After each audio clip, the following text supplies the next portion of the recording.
Hi everyone, आज हम periodic के एकदम क्रीम कॉन्सेप्ट डिस्कस करने वाले हैं जो सबसे इम्पॉर्टेंट है। एनसीईआरटी बेस्ड सारे एक्सेप्शन और जो भी इरेगुलर ट्रेंड है, ये सारी चीज़ें हम डिस्कस करने वाले हैं। नो डाउट इसमें पहले का भी पीडीएफ है क्योंकि अब केमिस्ट्री तो बदल नहीं जाएगी, लेकिन हमने इसमें चीज़ें ऐड ऑन कर ली है और भी इंपॉर्टेंट चीज़ें जो मुझे लगी वो ऐड कर दिया। और सबसे मज़े वाली बात क्या, हमने आपके लिए पूरा एनसीईआरटी जो ये बॉक्स वाइज एक्सेप्शन है, सारे इंपॉर्टेंट पॉइंट यहाँ पे लिख के आपको दे दिए हैं सो दैट आप इसको एक बार पढ़ लोगे। इसको मैं लास्ट में डिस्कस करूँगा, ठीक है। अभी जो एकदम क्रीम कॉन्सेप्ट है, नाम ही है इसका क्रीम कॉन्सेप्ट, तो ज़्यादा टाइम होता नहीं, हम मैक्सिमम एक्सपेक्ट करते हैं कि क्वेश्चन जो आना रहेगा वो इधर से आएगा, तो इसको तो हम बाद में डिस्कस करेंगे, ये वाला लास्ट में। और हम सबसे पहले आइए ट्रेंड को देखते हैं, जो सबसे एक्सेप्शनल ट्रेंड है, मतलब एक्सेप्शन वाली बात है तो आनी ही चाहिए। देखो ये हमारा इंडिकेशन होगा लेफ़्ट टू राइट और ये होने वाला है टॉप टू बॉटम, ठीक है। तो कुछ इंपॉर्टेंट बातें नीट में क्या पता ये बातें पूछ ली जाती हैं कि बताओ मोस्ट अबंडेंस एलिमेंट कौन से हैं, तो ये है भाई, आपको याद रखना है। और ये इंक्रीजिंग ऑर्डर में है, ठीक है, इंक्रीजिंग ऑर्डर में सारी चीज़ें, एटॉमिक साइज, आयनाइजेशन, एंथैल्पी, तो ये कुछ आपको मोटा मोटा याद रखना है। लेकिन उसके बाद ट्रेंड की बात करें तो इन जनरल ट्रेंड की बात करूँ मैं, जनरल ट्रेंड है जहाँ पे एक्सेप्शन नहीं होगा। एटॉमिक साइज क्या होता है, ये देखो टॉप टू बॉटम ले रहा हूँ मैं, इंक्रीज करेगा top to bottom. Z effective या स्क्रीनिंग इफेक्ट डिक्रीज करेगा। आयनाइजेशन एनर्जी डिक्रीज करेगा ग्रुप में। इलेक्ट्रोनेगेटिविटी डिक्रीज करेगा। इलेक्ट्रॉन एफिनिटी जो होता है वो डिक्रीज करता है। मेटलिक करेक्टर क्या हो जाएगा, इंक्रीज करेगा। इन पीरियड की अगर बात करूँ लेफ्ट टू राइट, मतलब ऐसे ऐसे जाना पड़ेगा। एटॉमिक साइज क्या होता है, डिक्रीज। जेड इफेक्टिव लगभग कांस्टेंट होता है। Ionization energy increase, electronegativity increase और इलेक्ट्रॉन एफिनिटी इंक्रीज। अच्छा, पूरे पीरियोडिक टेबल में जो सबसे मोस्ट इलेक्ट्रोनेगेटिव होता है वो फ्लोरीन होता है, ठीक है, आपको ये याद रखना है। अब सबसे मैं कहूँगा ऊपर वाली चीज़ें एक बार भूल लेना, लेकिन इरेगुलर ट्रेंड जो होगा उसको कभी मत भूलना, वहीं से क्वेश्चन पूछता है, क्योंकि नॉर्मल चीज़ें सबको पता होती है और एग्जामिनर हमेशा कॉम्प्लिकेटेड क्वेश्चन देते हैं, ठीक है। एक नॉर्मल चीज़ें अगर क्वेश्चन सब कर पा रहे हैं, आप भी कर पा रहे हो, तो इसमें कोई रैंक का इंप्रूवमेंट नहीं होता है। देखो इनर्ट गैस, कुछ इंपॉर्टेंट बात थी। Inert guys have highest radius in their respective period. जैसे मान लो हाइड्रोजन हीलियम है, तो इनर्ट गैस में क्या होता है, इनर्ट गैस का सबसे ज़्यादा होगा। अब जैसे देखो ये पीरियड के एलिमेंट है, सेकेंड पीरियड के, तो लेफ्ट टू राइट जाने पे इंक्रीज होना चाहिए। Lithium, beryllium, boron, carbon, nitrogen, oxygen, fluorine. पंछियाँ भी यहाँ पे बोल रही हैं, तो देखो ये इंक्रीज कर रहा है नो डाउट यहाँ पे, लेकिन इनर्ट गैस यहाँ पे आ रहा है, इसका क्या होना चाहिए, सबसे बड़ा होना चाहिए, है ना। ध्यान से देख, पीरियड में जो होता है डियर, वो क्या होता है, हमेशा याद रख लो, पीरियड में जो एटॉमिक साइज होता है वो डिक्रीज करता है, तो ये डिक्रीज होना चाहिए था ना। लेकिन यहाँ पे देखो जो नियॉन होता है वो मतलब इनर्ट गैस है, जिसके कारण उसका सबसे ज़्यादा है, उसका सबसे ज़्यादा कर दो फिर डिक्रीज कराओ आप, तो ये गलत है, ये सही है। इन जनरल डिक्रीज करता है, लेकिन हम यहाँ पे नियॉन का क्या कर देंगे, सबसे ज़्यादा कर देंगे। अब जैसे देखो ये हमने क्या करा है, इंक्रीज करा के लिखा, और थर्ड पीरियड के एलिमेंट है, तो वैसे तो इंक्रीज तो करता नहीं, ये तो गलत है। देखो आर्गन जो होता है वो इनर्ट गैस है, तो आर्गन का सबसे पहले करा दो, उसके बाद जो करा रहे हो डिक्रीज करा दो, तो ये करेक्ट है, ये इनकरेक्ट ऑर्डर है, ठीक है। ग्रुप 13 की बात, तो ग्रुप 13 में जो सबसे एक्सेप्शन बातें हैं वो एल्युमिनियम, गैलियम है। यहाँ पे due to poor screening of 3d10 electron होता क्या है इनका, यहाँ पे वैसे ग्रुप में टॉप टू बॉटम आने पे साइज इंक्रीज होती है, लेकिन इस केस में गैलियम का कम हो जाता है, एल्युमिनियम का ज़्यादा हो जाता है। रीजन ये आप याद रखना। 3D सीरीज़ की अगर मैं बात करूँ तो स्कैंडियम, टाइटेनियम, वैनेडियम, क्रोमियम ये होता है, फिर यहाँ पे इक्वल हो जाता है, फिर इसका ये ऑर्डर होता है, या ऑर्डर याद रखो, रीजन में नहीं बता रहा ना, नाम ये क्रीम कॉन्सेप्ट बताने को बहुत कुछ है, पर वो मैं अभी बाद में देखूँगा, मतलब अभी जब कभी फुल पढ़ाऊँगा तो वहाँ पर एक्सप्लेन करूँगा, अभी तो आपका रीनीट है। अब यहाँ पे देखो 3D 4D में ये ग्रुप में ऊपर से नीचे आने पे इंक्रीज होना चाहिए, नो डाउट यहाँ पे इंक्रीज हो रहा है, लेकिन एक्सेप्ट स्कैंडियम वाले ग्रुप को छोड़ के बाकी जो होते हैं 4D 5D उनमें साइज क्या हो जाती है, इक्वल हो जाती है ड्यू टू लेंथनाइट कॉन्ट्रैक्शन। तो यहाँ पे याद रख लेना, यहाँ पे तो इंक्रीज कर रहा है, बाकी सब में ZR, HF ये कई बार क्वेश्चन पूछा जा चुका है, INB, TA, तो इन सब में साइज क्या हो जाता है, इक्वल हो जाता है 4D 5D में, बाकी स्कैंडियम वाले में इंक्रीज कराना, ठीक है। तो जनरल ऑर्डर ये होता है। और यहाँ पे रीजन क्या होता है, ये 45 इक्वल क्यों, due to poor screening effect या लेंथोनाइट कॉन्ट्रैक्शन। आयनिक रेडियस, आयनिक मतलब आयंस होते हैं उसमें, या तो पॉजिटिव या negative charge, left to right decrease, top to bottom increase. बस यहाँ पे एक चीज़ याद रख लेना, आयन के केस में साइज जो होता है वो इन्वर्स होता है एटॉमिक नंबर के, in case of iso electronic. जैसे देखो क्लोरीन है 17 एटॉमिक नंबर होता है, लेकिन नेगेटिव चार्ज है तो 18 हो जाएगा। ऑक्सीजन का होता है 16, लेकिन 2 नेगेटिव चार्ज है तो 18 हो जाएगा। तो आइसो इलेक्ट्रॉनिक है, तो मतलब जिसका एटॉमिक नंबर कम उसका साइज ज़्यादा, तो इसका 8 होता है, इसका एटॉमिक नंबर 7 होता है, तो 8 वाले का साइज ज़्यादा हो जाएगा। ये तभी लगाना जब आइसो इलेक्ट्रॉनिक स्पीसीज हो जाएंगे तब। ये गिवन है एनसीईआरटी में, ये भी आपको याद रख लेना है। नेगेटिव चार्ज जितना होता है उतना साइज ज़्यादा होता है। आइसो इलेक्ट्रॉनिक है तो आप रूल लगा ही लोगे। हाइड्रेटेड रेडियाई क्या होता है, देखो जितना स्मॉल कैटायन होगा उतने अच्छे से दबोच लेगा, वाटर मॉलिक्यूल जाने ही नहीं पाएगा, ठीक है। तो वाटर मॉलिक्यूल बहुत ज़्यादा घेर लेगा, तो यहाँ पे क्या हो जाएगा, तो यहाँ पे साइज बढ़ जाएगा, ठीक है। ये जितना ज़्यादा, तो यहाँ पे देखो ये जो वाटर मॉलिक्यूल है घेर लेगा, तो यहाँ पे साइज क्या हो जाएगा, बढ़ जाएगा, यहाँ पे थोड़ा सा डिक्रीज कर जाए। तो हाइड्रेटेड रेडियाई पूछो तो डिक्रीज करता है। आयनाइजेशन एनर्जी क्या होता है, हमेशा एक इलेक्ट्रॉन को रिमूव करने में जो रिक्वायर्ड एनर्जी होती है फ्रॉम आइसोलेटेड गैसेस एटम, ठीक है। सब लोग चहक रही हैं, चिड़िया पंछी सब क्या ही बोले अब। तो आयनाइजेशन एनर्जी क्या होता है, थर्ड वाले की आयनाइजेशन एनर्जी ज़्यादा होती है, क्योंकि वो इलेक्ट्रॉन निकल जाने के बाद न्यूक्लियस के करीब आ जाएगा, तो फोर्स ऑफ अट्रैक्शन काम करेगा, तो वहाँ से ना एनर्जी इलेक्ट्रॉन निकालना थोड़ा मुश्किल हो जाएगा। तो ये जनरल ऑर्डर है, और एक्सेप्शन याद रख लो। देखो सेकेंड पीरियड में क्या होता है, यहाँ पे वैसे तो पीरियड में आयनाइजेशन एनर्जी इंक्रीज पीरियड में हमेशा इंक्रीज करता है, लेकिन यहाँ पे बेरिलियम बोरॉन में बेरिलियम का ज़्यादा हो जाता है, यहाँ पे नाइट्रोजन ऑक्सीजन में और नाइट्रोजन का ज़्यादा हो जाता है। ये इनकरेक्ट है, ये करेक्ट है, ये ज़रूर याद रख लेना। थर्ड पीरियड में यहाँ मैग्नीशियम एल्युमिनियम में एक्सेप्शन हो जाता है, तो ये इधर हो जाता है इंटरचेंज, और यहाँ पे सल्फर और फॉस्फोरस में हो जाता है, ये करेक्ट है। ग्रुप 13 में भी हो जाता है, ये ऑर्डर मैंने लिख दिया, आपको आना ही चाहिए। 3D 4D 5D में 534 ऐसे याद रख लो, ये डिक्रीजिंग ऑर्डर है 534।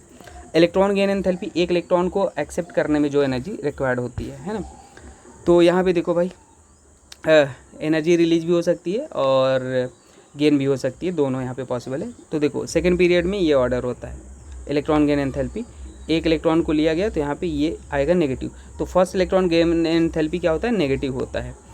थर्ड पीरियड में ये होता है, क्लोरीन का पूरे पीरियोडिक टेबल में सबसे ज़्यादा इलेक्ट्रॉन गेन एंथैल्पी होता है। थर्ड पीरियड का ज़्यादा होता है सेकंड से, क्योंकि वैकेंट ऑर्बिटल की वजह से, ठीक है। यहाँ पे क्लोरीन फ्लोरीन ब्रोमीन में ये ऑर्डर जरूर याद होना चाहिए, ये हो जाता है। और ऑक्सीजन फैमिली में सल्फर सेलेनियम टेलेनियम पोलोनियम और ऑक्सीजन का ये हो जाएगा, ठीक है, याद रखना। फर्स्ट नेगेटिव होता है और जो सेकंड थर्ड होता है वो हमेशा क्या होता है, पॉजिटिव होता है। इनर्ट गैस है जीरो नोबल पॉजिटिव, मतलब इनर्ट गैस क्या होता है, उसका इलेक्ट्रॉन गेन एंथैल्पी जीरो, तो मतलब वो हमेशा पॉजिटिव इलेक्ट्रॉन गेन एंथैल्पी होता है उनका, ठीक है, ये चीज़ याद रहना चाहिए। इलेक्ट्रोनेगेटिविटी हमेशा ये सबका इलेक्ट्रोनेगेटिविटी है, चाहे तो याद रख लो। अच्छा, जितना पॉजिटिव चार्ज होगा उतना ज़्यादा इलेक्ट्रोनेगेटिव होगा ना, उसको इलेक्ट्रॉन का भूख होगा, और जितना ज़्यादा नेगेटिव चार्ज उतना कम इलेक्ट्रोनेगेटिव, ठीक है। मेटलिक कैरेक्टर क्या होता है, टॉप टू बॉटम जाने पे इंक्रीज करता है, और नॉन मेटलिक कैरेक्टर क्या होता है, टॉप टू बॉटम जाने पे डिक्रीज। जो नॉन मेटलिक ऑक्साइड होते हैं वो एसिडिक होते हैं, जैसे देखो carbon silicon, top to bottom जाने पे क्या हो जाएगा, मेटलिक कैरेक्टर इंक्रीज हो जाएगा, तो मतलब ये वाला ज़्यादा नॉन मेटलिक रहा होगा कार्बन वाला, तो वो ज़्यादा एसिडिक हो जाएगा। Neutral oxide NO N2O CO होते हैं। ये जनरल हमने ऑर्डर लिख दिया यहाँ पे, आप चाहे तो देख लेना चाहे मत देखना। अब देखो ग्रुप ऑफ पीरियड भी कैसे निकालते हैं, आपको कहीं ना कहीं ये भी चीज़ें आनी चाहिए। मान लो अगर लास्ट इलेक्ट्रॉन S ऑर्बिट में हो, है ना, S ऑर्बिटल में, जैसे ये देखो सोडियम है, लास्ट इलेक्ट्रॉन S ऑर्बिटल में है, तो जो ये हाईएस्ट प्रिंसिपल क्वांटम नंबर होता है ना लास्ट इलेक्ट्रॉन का, यहाँ पे वही हो जाता है ब्लॉक, ये सॉरी वो हो जाता है पीरियड, और जो लास्ट जिस ऑर्बिट में होता है वही हो जाता है ब्लॉक। तो S ऑर्बिट में था तो S ब्लॉक, पीरियड ये जो होता है जिसमें इलेक्ट्रॉन होता है लास्ट वाला वो हो गया, और इलेक्ट्रॉन कितने हैं वही ग्रुप नंबर हो जाता है। और अगर मान लो यस ऑर्बिट है या पी ऑर्बिट है, तो जो सब ग्रुप हो जाता है वो ए हो जाता है। तो यहाँ पे यस ही है तो ये क्या हो जाएगा, फर्स्ट ए हो जाएगा। समझ आया? जैसे मान लो कैल्शियम है, तो यहाँ पे क्या देखोगे, लास्ट इलेक्ट्रॉन किस में है भाई, यस में, तो यस ब्लॉक हो गया। और यहाँ पे इसका जो प्रिंसिपल क्वांटम नंबर है कितना है, फोर्थ, पीरियड कितना हो गया 4, ये पी मतलब पीरियड है, ठीक है। और ग्रुप नंबर कितना हो जाएगा, ये सेकेंड, तो ग्रुप सेकेंड हो गया, लेकिन एस या पी में होता है सब ग्रुप ए लगा देते हैं, सेकेंड ए हो जाएगा। व्हेन लास्ट इलेक्ट्रॉन पी और डी में हो तो पी और एस इलेक्ट्रॉन को ऐड कर देना, कहाँ पे, ग्रुप नंबर में। देखो जैसे यहाँ पे निकाले पी एस ऑर्बिटल में है लास्ट इलेक्ट्रॉन, तो यहाँ ब्लॉक क्या हो जाएगा, ये लास्ट वाला पी, पीरियड कितना हो जाएगा भाई, यही हो जाएगा सेकेंड। ग्रुप निकालोगे तो कितना हो जाएगा, 3 और 2 दोनों को ऐड कर दो तो कितना हो जाएगा, फिफ्थ ए हो जाएगा, है ना। ये क्या हो जाएगा ग्रुप में, मतलब पी एंड एस इलेक्ट्रॉन को हम क्या कर दिए हैं, ऐड किए हैं। आयरन है यहाँ पे, जैसे देखो यहाँ पे लास्ट एस या डी में है, तो यहाँ पे क्या हो जाएगा, लास्ट इलेक्ट्रॉन कहाँ पे, डी में, और यहाँ पे क्या है, इसका और लास्ट इलेक्ट्रॉन तो हाँ ठीक है, डी ऑर्बिटल में, तो डी हमने लिख दिया। और हाईएस्ट प्रिंसिपल क्वांटम नंबर क्या है, इसमें 4 है, तो ये 4 पीरियड 4 हो गया। ग्रुप नंबर एस और पी इलेक्ट्रॉन, डी और एस इलेक्ट्रॉन को ऐड करने का, सॉरी डी और नहीं, पी और एस को ऐड करना है ना भाई। तो यहाँ पे पी को लिख लिया, ये हो गया 3s2 हो गया, 3s2 हो गया, ठीक है।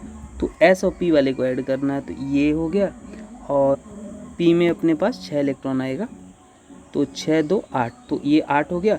और डी और एफ होते हैं तो सब ग्रुप बी लिखते हैं, तो बी लिख दिया हमने, ठीक है। तो ये एक जनरल आपको याद रहना चाहिए इतना एटलीस्ट चीज़। और जो एक्सेप्शन चीज़ें हैं वो मैं लिख देता हूँ। देखो जैसे जिंक है, इसमें कंप्लीट डी ऑर्बिटल है तो इसको नहीं लेना। यहाँ पे ब्लॉक कौन सा हो जाएगा, नो डाउट ब्लॉक यही हो जाएगा डी। पीरियड कौन सा हो जाएगा, हाईएस्ट प्रिंसिपल क्वांटम नंबर 4। और ग्रुप कौन सा हो जाएगा, ये जो ये है उसको कट नहीं लेना है क्योंकि वो कंप्लीट है, तो सेकेंड बी हो जाएगा, ठीक है। निकिल के केस में भी सेम हो जाएगा, याद रख लेना। ब्लॉक कौन सा हो जाएगा, डी। पीरियड नंबर कौन सा हो जाएगा, हाईएस्ट प्रिंसिपल क्वांटम नंबर 4। और ग्रुप कौन सा हो जाएगा, ग्रुप इसमें आप यही लोगे, ये वाला, क्योंकि 8 2 10 करने पे आ रहा है, तो यहाँ पे हम इसको ही ले लेंगे।